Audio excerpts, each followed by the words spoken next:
All right, here we go. It's a 30 caliber or so black powder rifle. Let's get a good close-up of all of this here.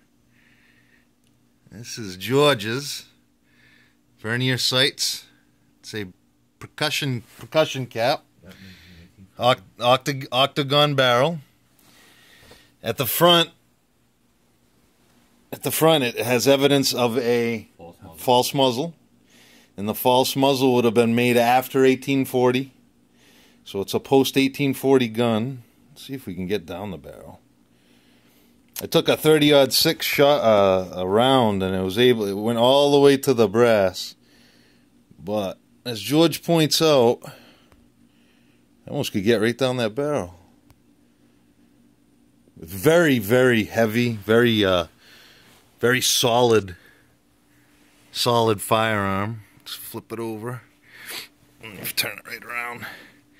What I find interesting locating was the encased stock. I couldn't find any evidence of anything else that had a completely wrapped up in brass.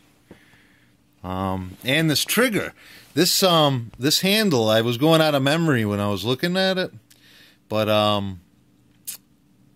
I couldn't find any that looked like it either. So it doesn't even seem like a commercial trigger. It's a hair trigger. It's a hair trigger. It's a beauty. Let's see. Very, very tiny peephole. Very tiny peephole. We'll do one dry fire on it.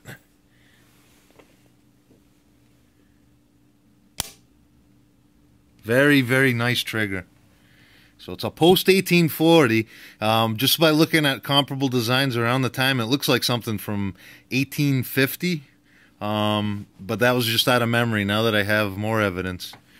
But anyway, let me try to get all the details of it. No markings anywhere. Nothing. No markings anyway. Just flip the deal down.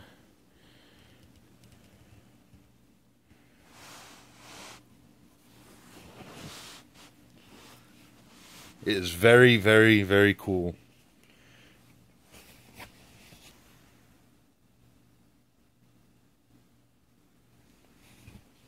There you have it.